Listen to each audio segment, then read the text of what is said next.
आज हम लोग पढ़ेंगे क्या, present continuous tense. Present continuous tense को कैसे ट्रांसलेट करते हैं वो जानेंगे। जो प्रेजेंट कंटिन्यूअस के हिंदी के सेंटेंसेस हैं उनको इंग्लिश में कैसे कन्वर्ट करें उसको हम लोग जानेंगे, ठीक है। तो उसको जानेंगे कैसे कन्वर्ट करते हैं। जो प्रेजेंट इंडेफिनिट के हिंदी के सेंटेंसेज हैं उसको इंग्लिश में कैसे कन्वर्ट करें।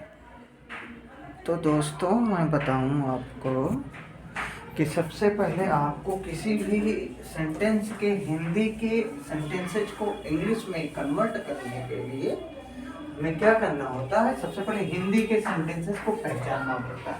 क्या करना पड़ता है? पहचानना पड़ता है कि ये कौन से टेंस का ये सेंटेंस है, कौन से टेंस का सेंटेंस है। फर्स्ट ये, क्योंकि 12 टेंस है, प्रेजेंट के 4 टेंस और पास्ट के 4 टेंस एंड फ्यूचर के 4 टेंस। 12 टेंस है तो 12 टेंसों के जो सेंटेंस जो हैं उसको हम कैसे पहचानेंगे। तो पहचान जो प्रेजेंट कंटिन्यूअस टेंस का है। क्या? Present continuous tense, present continuous tense, ठीक है। प्रेजेंट कंटिन्यूअस टेंस ये है पहचान। तो नहीं सॉरी, ये प्रेजेंट कंटिन्यूअस टेंस की पहचान है। इस काल के, ध्यान से, इस काल के जो वाक्य होते हैं, सेंटेंस होते हैं, इस काल के वाक्यों के अंत में, वाक्यों के अंत में, इस काल के वाक्यों के अंत में रहा, रही, रहे के बाद क्या आएगा? है, और हो आता है हो आता है, ठीक है। तो ऐसे सेंटेंस के साथ में रहा, रही, रहे के बाद क्या आएगा? है, हूँ, हो आदि आते हैं। ये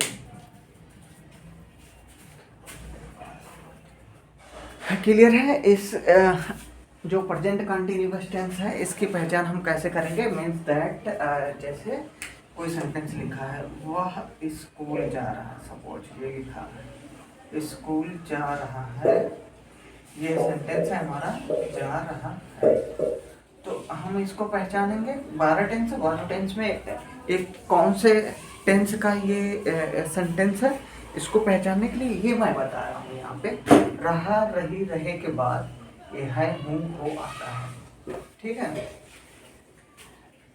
फर्स्ट थिंग, सेकंड थिंग्स है हमेशा इस काल की सहायक क्रिया जो है हेल्पिंग वर्ब, इस काल की सहायक क्रिया या हेल्पिंग वर्ब, इस काल की सहायक क्रिया हेल्पिंग वर्ब, इस काल की सहायक क्रिया हेल्पिंग वर्ब जो है इज है, एम है एंड ये आर होता है। इस काल की सहायक क्रिया इज, एम एंड आर, ये 3 है। क्या? Is, am and are. ये हेल्पिंग वर्ब है, ध्यान रखेंगे। ये क्या है? Helping verb. हेल्पिंग वर्ब क्या है? इज है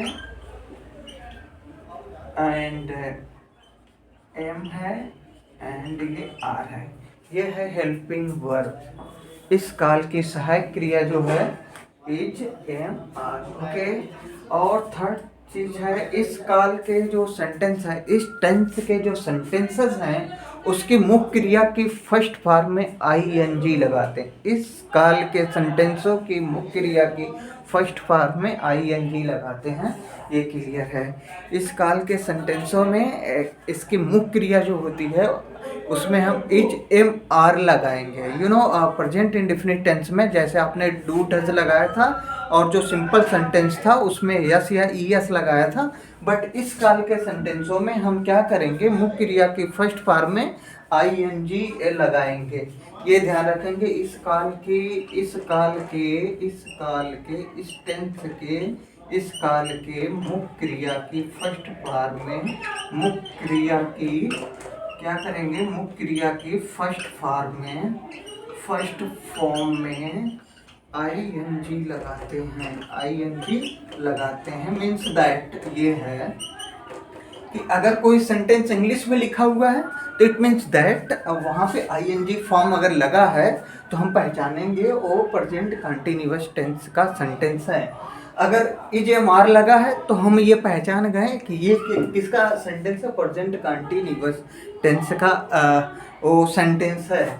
अगर वो हिंदी में सेंटेंस लिखा हुआ है तो उस काल के वाक्यों के अंत में रहा, रही, रहे के बाद हैं, हु, हो आदि आते हैं। ये कंफर्म हो गया, बस इसकी इतनी पहचान से है। अब इसके बाद हम इसका अनुवाद आसानी से कर लेंगे। इसके अनुवाद के लिए हम वहाँ पे तुरंत पहुँचेंगे जैसे हम प्रेजेंट इंडेफिनिट टेंसों के वाक्यों का अनुवाद सीखे थे।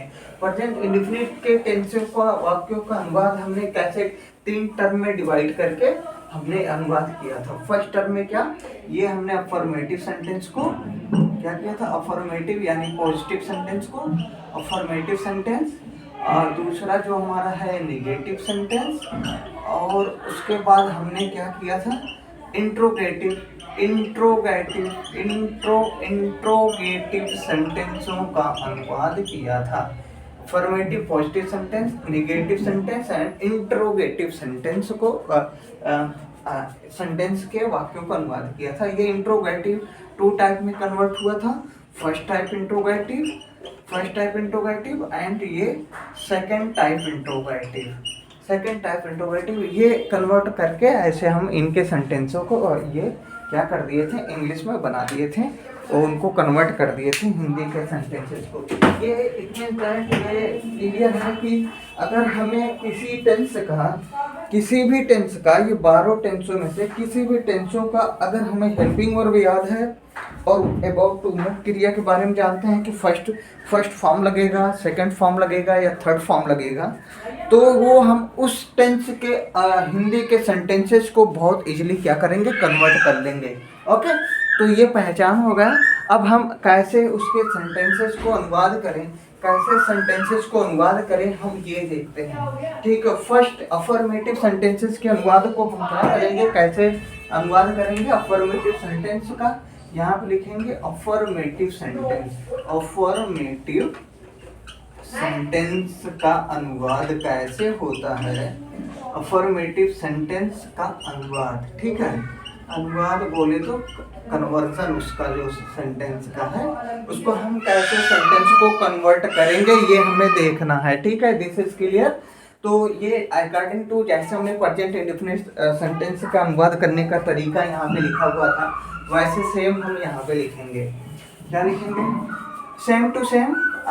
बट अफर्मेटिव सेंटेंस में क्या हुआ था, हमने हेल्पिंग वर्ब का यूज नहीं किया था, और इसके अफर्मेटिव सेंटेंस में हम हेल्पिंग वर्ब का यूज करेंगे। ठीक है, ये क्लियर है। इसके अफर्मेटिव के सेंटेंस जो है इसमें हम हेल्पिंग वर्ब यूज करेंगे। तो फर्स्ट क्या है, सब्जेक्ट लिखेंगे और आफ्टर देन हम क्या करेंगे, हेल्पिंग वर्ब लिखेंगे। हेल्पिंग वर्ब क्या लिखेंगे, हेल्पिंग वर्ब बोले तो is helping verb is, am and are, ये लगाएंगे अकॉर्डिंग टू सब्जेक्ट। यहाँ पे लिख लेते हैं अकॉर्डिंग टू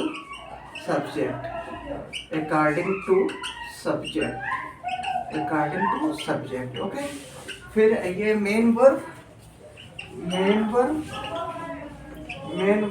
की फर्स्ट फॉर्म में